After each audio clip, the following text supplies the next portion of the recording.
မေကုန်းလေးထပ်ပြေးကြည့်အောင်ဗျကျွန်တော် comment တွေမှာတွေ့လိုက်တယ် shoe power အဆင်ပြေလားဆိုတော့shoe တွေစိတ်နေလားပေါ့နော်အခုကတော့အဆင်ပြေနေပါပြီကျွန်တော်ဒီခွဲပြီးတဲ့2လလောက်ကအဲ့ဒီဆက်ထားတဲ့နေရာ2နေရာလောက်ပေါ့နော်2နေရာလောက်အနာမကျက်ပဲနဲ့shoe ယူတာရှိတယ်ပေါ့နော်အဲ့ဒါအဲ့တုန်းကတော့အရန်စိုးရင်ခဲ့တာပေါ့လေဆရာဝန်ကတော့သူ့အတူပျောက်သွားလိမ့်မယ်သူ့အတူပြန်ပိတ်သွားလိမ့်မယ်ဆိုပြီးတော့အားပေးလိုက်တယ်ပေါ့နော်ကျွန်တော်လည်းစိုးရင်တကြီးနဲ့မြန်မာနိုင်ငံပြန်လာတယ်ပေါ့ပြန်လာပြီးတော့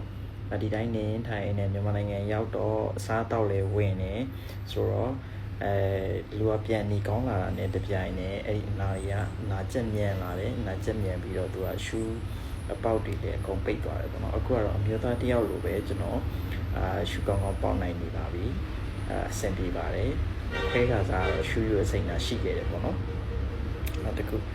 ဥကဘယ်ကယူရလဲဆိုတော့ကျွန်တော်မှဥမပါဘူးဒါပေမဲ့သူက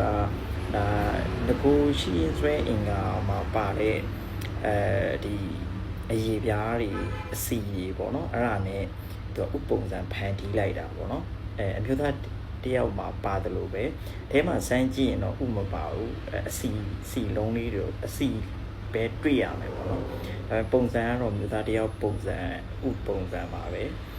အချောင်းနဲ့နှလုံးနဲ့ပေါ့နော်အဲ့ပုံစံပါပုံပြပန်းပြကြီးဖြစ်နေမလားဆိုတော့ဒီ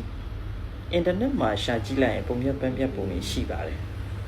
ကျွန်တော်တို့ဒီဆရာဝန်ရဲ့ကျွမ်းကျင်မှုပုံမူတည်တာပေါ့နော်ဆရာဝန်ကမကျွမ်းကျင်ရင်မကျွမ်းကျင်တယ်လို့ fail လည်းဖြစ်နိုင်တယ်လို့အဲ့လိုမလားမပါလည်းထွက်နိုင်တယ်ဒါပေမဲ့ကျွန်တော်မှာတော့လာတယ်ကျွန်တော်ကြိုက်တယ်ပေါ့နော်နောက်တစ်ခုကဒီ implant ကိစ္စ implant ကတကယ်တမ်းတော့ကျွန်တော်ခွင့်စိတ်မှုအောင်မြင်ခဲ့တယ်ဆိုလို့ရှိရင်ဒီချောမှုမှုနဲ့အောင်မြင်ခဲ့တယ်ဆိုလို့ရှိရင် implant သူပါလာပြီးသားဒါပေမဲ့ကျွန်တော်မှာအဲ့မှာ error လေးတွေဖြစ်ခဲ့တယ်အနာမကျက်တဲ့အတွက်ကျွန်တော် implant ကိုပြန်ထုတ်လိုက်ရတယ်အဲ့တော့ကျွန်တော်မှာ implant ပါမလာဘူးပေါ့နော်ဒါလေးပါဘုဒ္ဓတာအနေနဲ့ကျွန်တော် share ပေးချင်ဖြစ်ပါတယ်